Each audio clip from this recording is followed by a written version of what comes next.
Okay, so today we're going to start talking about one of the most common ways that we write linear functions, and that's in slope-intercept form, in an equation form. And so the slope-intercept form is a pretty basic equation that you've probably seen before, and it's written out as y is equal to mx plus b, where m is the slope or the rate of change of that equation, and b is the y-intercept. Now, something I want us to go ahead and start talking about are some things that we'll see in application questions. And we talked about this in class previously as well.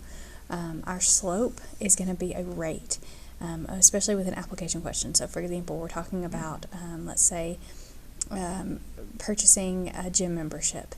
So the rate is how much you're going to pay per month, or it's a fixed amount that you pay at a rate of some kind over some amount of time, whether it's monthly or weekly or whatever it may be. B, your y-intercept, is going to be a fixed amount that at 0 time, at the very beginning when you first purchased it, sometimes we'll call this the initial value. It's how much did you pay. So for example, like with a gym membership, you might have to pay $100 as your kind of a deposit or initial value, and you only have to pay it the one time, you don't have to pay it again, and then you may pay $20 a month. So your slope is going to be 20, that's your per month value, and B is going to be your y-intercept. So just something to be thinking about as we continue working through this, just something to be talking about, thinking about. We're going to be talking about application questions coming up real soon, but already just kind of be thinking through what that slope means, what that y-intercept means in those terms of situations. Sometimes it's hard to kind of put the pieces together, and so if we go ahead and start thinking about it, hopefully it'll make it a little bit easier when we get to that time. Alright, so when we are given the slope and the y-intercept of the line, it's really simple to write the equation. All we have to do is input those values. The slope goes in for m, and the y-intercept goes in for b. So, for example, in this one, y is equal to, and instead of writing m for slope, we would put in 2x plus, and instead of y-intercept, we would write that as a negative 1. Now, that's not very common to have the plus and negative, so more simply, we would write it as y equals 2x minus 1. Okay, that's more commonly what you would see written. Okay, we're going to skip down to number 3, same thing. So the slope is given to you as a negative 3, the y-intercept is 2, so we're just plugging these values into the equation. So y is equal to the slope of negative 3, so negative 3x plus y-intercept 2. And that's as simple as I can write that. So negative 3x plus 2 is the equation for this line. Okay, skip down to number 5, let's look at this one. So this one has a slope of 1/4, so we're going to trade out the m for 1/4, and there is no b, it's plus 0. Okay, and we don't write that plus 0 a lot of times. It's usually just written as y equals 1/4 x, more simply. Okay, so I'll give you a chance to kind of work out 2, 4, and 6 on your own, and we can talk through those if you have any questions. Now, what if you're given a graph? Is it still just as easy to find the slope and the y-intercept and put in the equation? Yeah, it is. It's just going to take a couple extra steps. So on a question like this, just like we did in our last set of notes, we're going to find the slope first. So here is our bottom point. I'm going to rise 1, 2, 3. It's a positive value. And I'm going to run 1. So I end up with a slope of 3/1, or more simply written 3. Now the y-intercept is, where does this cross the y-axis?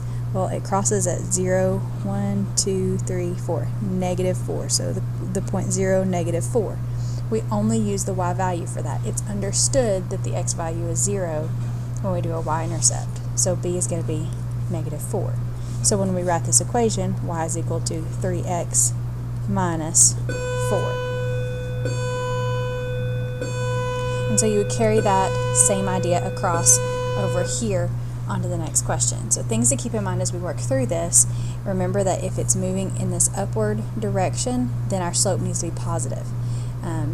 And if our line crosses below the x-axis, it needs to be a negative y-intercept. So over here, it's moving in a downward direction, so we're going to have a negative slope, but our y-intercept is going to be positive because it's way up here above the x-axis. So be thinking about those things too as you're creating your equation. It's a good rule of thumb to kind of help you through.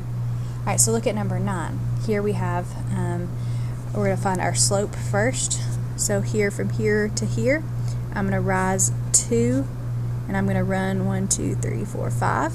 So 2/5 is going to be my slope, and my y-intercept is going to be at 0, -3.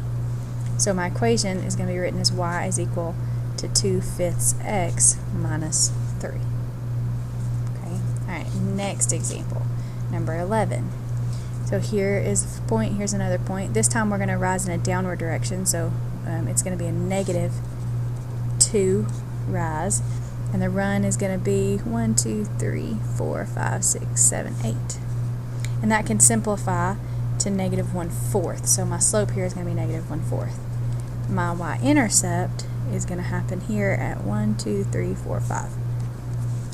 Okay, so b is equal to 5. Sorry.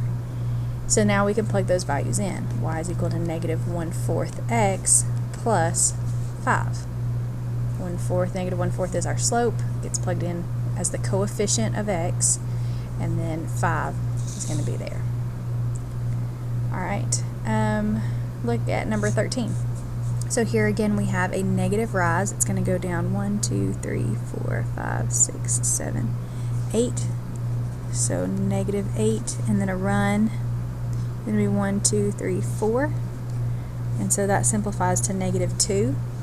And then our y-intercept happens at -3. So we rewrite this in our equation as y is equal to -2x minus 3. Alright, and then finally, the last one I'm going to go over with you, just another example. We're going to rise 2 here to find our slope, and we're going to run 1, 2, 3, 4, 5, 6. That simplifies to a positive 1/3, and we cross the y-axis at -2. So we're going to plug in 1/3 x minus 2. Right? So you got a few different examples that you can go through and try on your own. Let me know if you have any questions, and I'll be happy to help you with those.